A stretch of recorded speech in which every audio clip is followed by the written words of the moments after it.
नमस्कार दोस्तों।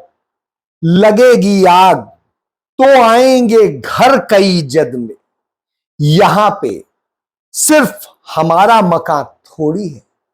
ये शब्द जब राहत इंदौरी साहब ने कहे थे, आज हम इन्हीं को साक्षात देख रहे हैं। इस देश में नफरत की आग नरेंद्र मोदी ने, भारतीय जनता पार्टी ने, आरएसएस ने ऐसी फैलाई है कि हर जगह आग लगी हुई है। और जब आग लगी हुई है, जब 2 दिन पहले बंगाल के मजदूरी करने आए 2 मुस्लिम युवकों को हरियाणा के चरखी दादरी में पीट पीट कर मार डाला जाता है, किस तरीके से महाराष्ट्र में एक बुजुर्ग पर हमला किया जाता है, किस तरीके से तमाम और जगह हमले किए जाते हैं, यूपी में हमला किया जाता है। और जब ये हमले होते हैं, उन्हीं के बीच आज एक पंडित जी का लड़का और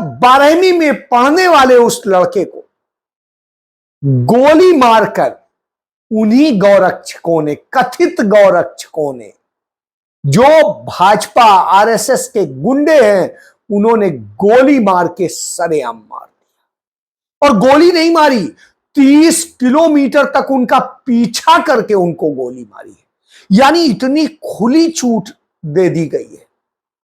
और गौ कसकर समझ के इनको अधिकार मिला हुआ है कि गोली मार दें हमको। ये अधिकार गवर्नमेंट दी है, मोदी सरकार ने दी है, तो क्यों दी है? तो जो आरोपी हैं 5 गिरफ्तार किए हैं। हाँ जी।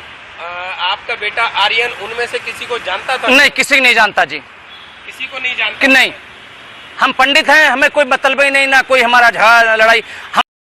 किस तरीके से अराजक स्थिति है हरियाणा में, किस तरह के हालात बने हुए हैं देश में कि ये घटनाएं हो रही हैं। मणिपुर में ड्रोन से बम गिराए जा रहे हैं, देश के अंदर अपने ही लोगों के बीच बम गिराए जा रहे हैं। यह हालत है, मणिपुर जल रहा है, कोई पूछने वाला नहीं। नरेंद्र मोदी इन सब से डरा हुआ दिखाई देता है। उधर जम्मू कश्मीर में रोज बर रोज सैनिक मर रहे हैं, रोज मारे जा रहे हैं। अब सैनिक छावनी पर गोलीबारी हो गई, और सैनिक छावनी में जम्मू में गोलीबारी हुई, एक सैनिक मारा गया। अब आप सोचिए कितने हौसले बुलंद हैं आतंकियों के, कितने हौसले बुलंद हैं उन लोगों के जो कभी जम्मू आ नहीं पाते थे, छावनी नहीं आ पाते थे, वो घुसने लगे। आपने पहले ही देखा था पठानकोट के एयरबेस में 2015 में कैसे घुसे थे, किस तरीके से उन्होंने क्या क्या किया था, इसे छिपाए क्या। जो हालात हैं देश के, वो डरावने बन गए। और जब यह स्थिति हो, हर तरफ आग लगी हो, तब जैसे कहावत है कि रोम में आग लगी थी और नीरो बंसी बजा रहा था, हालांकि वो बंसी नहीं, वायलिन बजा रहा था। वैसे ही नरेंद्र मोदी विदेश में अय्याशी करने गए हैं। बुरनोई के सुल्तान से 2 करोड़ रुपए की घड़ी गिफ्ट में लेते हैं। 2 करोड़ रुपए की घड़ी, सोचिए आप। वहां वो मस्जिद में भी जाते हैं, मत्था भी टेकते हैं, सब कुछ करते हैं, और यहां मुसलमानों से नफरत करते हैं, उन पर लिंचिंग होती है, हमले होते हैं, और सब कुछ होता है। क्यों? वहां मस्जिद पे इसलिए जाके मत्था टेकते हैं कि एक सर्टिफिकेट ले लें कि नहीं, वो तो देखो मुस्लिम्स को भी वैसे ही सम्मान करते हैं। लेकिन असलियत यह है कि हिंदुस्तान के अंदर लिंचिंग की घटनाएं सिर्फ 2014 से 2022 के बीच 206 हुई, जिनमें 950 लोग मारे गए। 950, कल्पना करिए।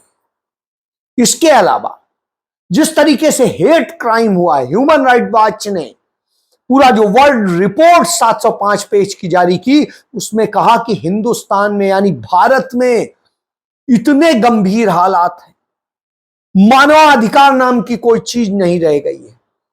मुस्लिम्स पे चुन चुन के हमले होते हैं, उनको जेलों में डाला जाता है, फर्जी मुकदमे लगाए जाते हैं। आज भी आपको पता है कि किस तरीके से कई मुस्लिम युवा जेल में बंद हैं। आज तक ना उनका कोई ट्रायल है, ना कुछ बेल है, ना कुछ। यह दशा है। उनके घरों पे बुलडोजर चलाए जाते हैं, बुलडोज करने की घटनाएं, हजारों हजार घटनाएं हो चुकी हैं।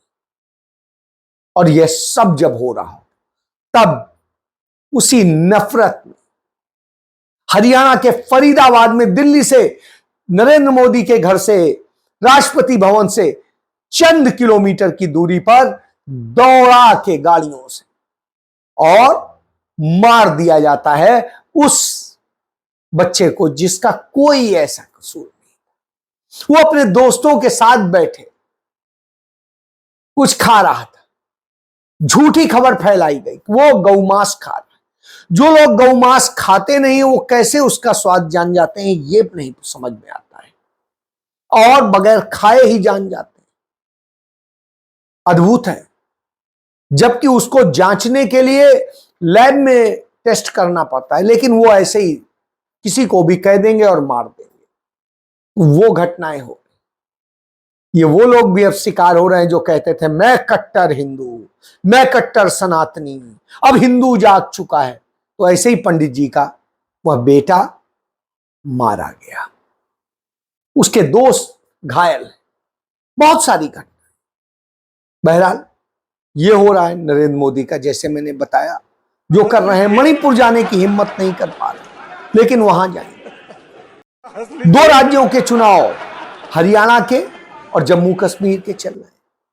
हालात ये हैं, अब तक जितने सर्वे आए हैं उसके मुताबिक भारतीय जनता पार्टी बुरी तरीके से इन दोनों राज्यों में हारने जा रही है, और उसके साथ कोई साथ खड़े होने को नहीं तैयार है, कोई उससे समझौता करने को नहीं तैयार। यह हालत हो गई।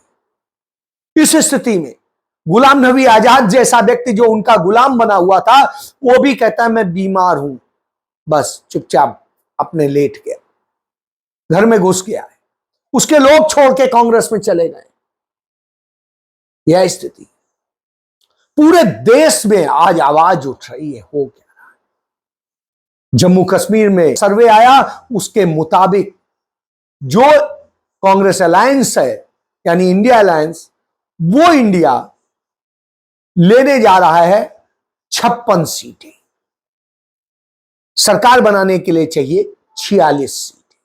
समझ सकते हैं। तो यह स्थिति है। इसी तरीके से हरियाणा में भी इसी तरीके के आंकड़े आ रहे हैं। क्यों आ रहे हैं? क्योंकि जम्मू कश्मीर में वायदा किया गया था कि युवाओं को नौकरी दी जाएगी, उनको तमाम सुविधाएं दी जाएंगी, एकोमोडेट किया जाएगा। नरेंद्र मोदी ने जम्मू कश्मीर के युवाओं के साथ जमकर धोखा किया है। मोदी ने उनसे रोजगार देने, राज्य में उद्योग लगाने और टूरिज्म बढ़ाने जैसे वादे किए थे, लेकिन आज राज्य में बेरोजगारी दर 28.2% है। सरकारी विभागों में 65% पद खाली हैं, लेकिन भर्ती नहीं निकल रही है। युवाओं का भविष्य पेपर लीक, रिश्वतखोरी और भ्रष्टाचार की भेंट चढ़ गया है। निवेश के नाम पर एक भी नया उद्योग नहीं लगा है। ठेकेदारी पर नौकरी करवाई जा रही है। कुल मिलाकर नरेंद्र मोदी ने जम्मू कश्मीर के युवाओं का भविष्य अंधकार में झोंक दिया है। लेकिन मोदी को उनके रोजगार, भविष्य की कोई चिंता नहीं है। वे तो बस सरकार बनाने की जुगाड़ में लगे हुए हैं। वहां की सरकार में, लोकल सरकार में 65% पद सरकारी खाली पड़े हुए हैं। लोगों को कॉन्ट्रैक्ट पे और उस पे रख के जीवन खत्म किया जा रहा है, अयोग्य बनाया जा रहा है। और वहां के संसाधनों पर अदानी अंबानी जैसे लोग लूट कर रहे हैं। इधर हरियाणा में बेरोजगारी दर 35% के करीब पहुंच। हरियाणा सरकार का नारा है शिक्षित युवा, सम्मानित युवा, लेकिन इन शिक्षित युवाओं को कितना सम्मान मिलता है वो आपके सामने है। हरियाणा के पानीपत में दिखता है, जहां 8वीं पास काबिलियत वाली नौकरी के लिए MBA, इंजीनियरिंग, MA, MCOM पास बेरोजगार पहुंचे। हरियाणा जो अपने मुख्यमंत्री के नकारेपन का शिकार हो गया। मुख्यमंत्री का गैर जिम्मेदार रवैया और भाजपा का प्रदेश के साथ सौतेला व्यवहार राज्य के युवाओं को पलायन, अपराध और नशे की ओर धकेल दिया। गांजा मिलना या फिर कोई नशे की सामग्री मिलना, टॉफी, लॉलीपॉप जितना आसान है मिलना। भाजपा ने हरियाणा के युवाओं का भविष्य इस तरह तबाह किया जैसे उन्हें वोट देने की सजा मिली हो।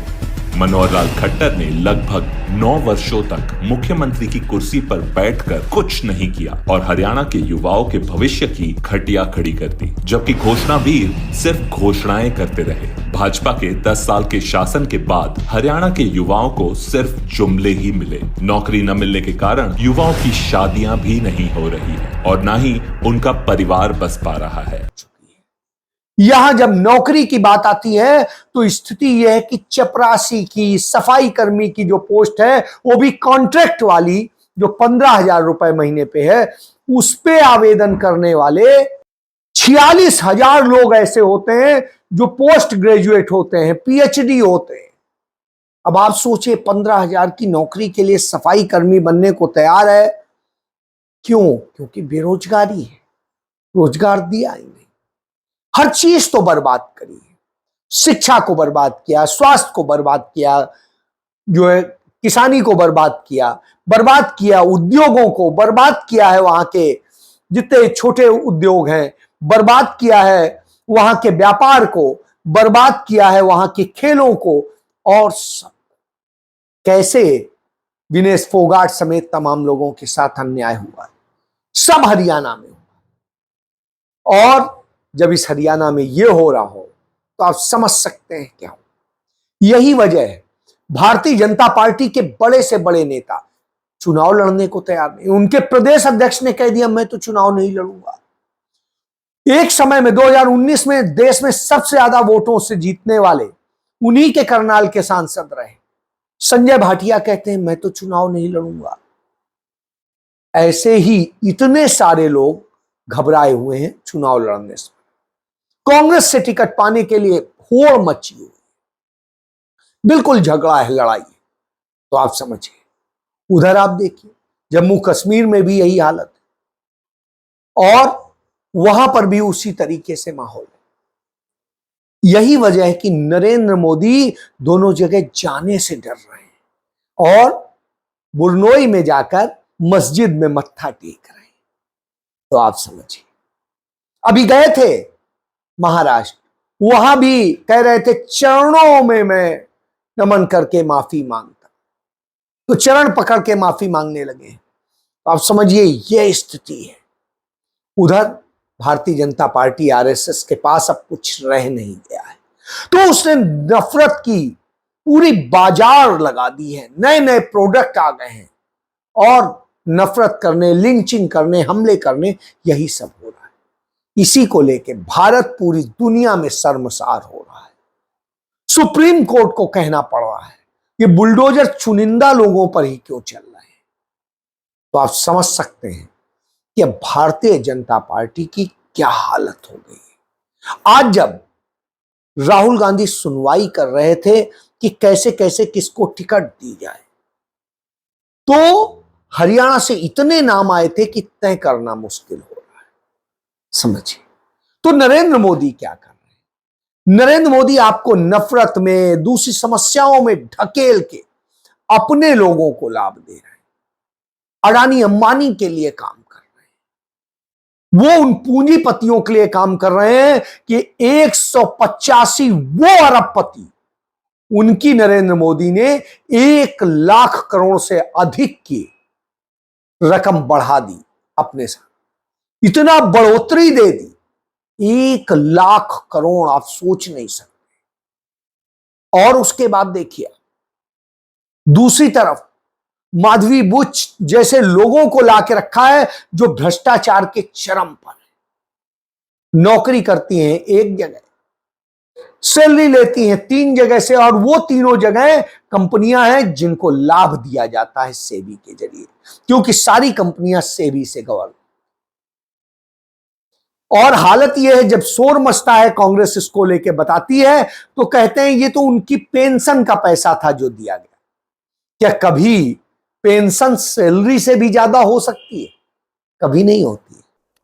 The last and the third point is the TDS on ESOPs. जो टीडीएस था ईसॉप्स पे आईसीआईसीआई ने दिया माधवी बुच जी के बिहाफ पर। हम ये जानना चाहते हैं कि क्या ये नीति, ये पॉलिसी तमाम आईसीआईसीआई के अधिकारियों और कर्मचारियों के लिए भी आप करते हैं कि उनका ईसॉप्स पे टीडीएस आप देते हैं? Do you do this, do you extend this courtesy to every employee of ICICI that you pay the TDS on their behalf?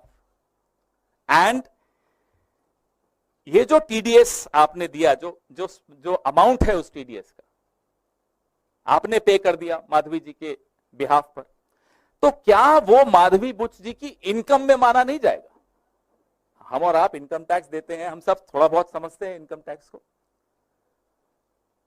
और अगर वो उनकी इनकम में है, she should be tax for it. तो आईसीआईसीआई ने ये टीडीएस अमाउंट को टैक्सेबल इनकम में क्यों नहीं दिखाया माधवी जी की? ये इनकम टैक्स का नॉन कंप्लायंस है इनकम टैक्स एक्ट का। हम एक और आरोप लगाते हैं, नया आरोप है। हम इंतजार करेंगे, आईसीआईसीआई जवाब देना चाहता है दे, एसईसी को भी दे कि साहब हमने जो आपकी वेबसाइट पे पॉलिसी डाली है अमेरिका की वो अलग है, हिंदुस्तान में हमने वेबसाइट पे नहीं डाली, लेकिन यहां अलग पॉलिसी है, और यहां भी माधवी जी के लिए एक अलग पॉलिसी है, बाकी कर्मचारियों के लिए अलग पॉलिसी है ईसॉप्स की। बताएं, वी डिमांड टू नो। नहीं तो माधवी जी जवाब दें। हमने कल भी उनको आग्रह किया था कि आप खुद जवाब दीजिए, नहीं तो हम हर दूसरे दिन आएंगे, कुछ नई बातें करेंगे, कुछ नए खुलासे करेंगे, क्योंकि अभी तो ये शुरुआत है। तो आप इससे समझ सकते हैं कि कितना झूठ बोल बोल के खुद ही फंसते जा रहे। हिंडनबर्ग ने अपनी रिपोर्ट में सारे खुलासे किए ही थे। अब तो ये आंकड़े देश के हैं। तो अब आप समझिए, एक तरफ देश को लूटा जा रहा है, महंगे महंगे करोड़ों के गिफ्ट लिए जा रहे हैं, और दूसरी तरफ इस देश के नागरिकों के हक मारे जा रहे हैं, हमले कराए जा रहे हैं, नफरत में आग लगाई जा रही है। और यह खेल हो रहे हैं उन राज्यों में जहां भाजपा है। तो भाजपा के यह खेल लगातार जारी, और अब जनता इनको जवाब देने को तैयार है। जय हिंद।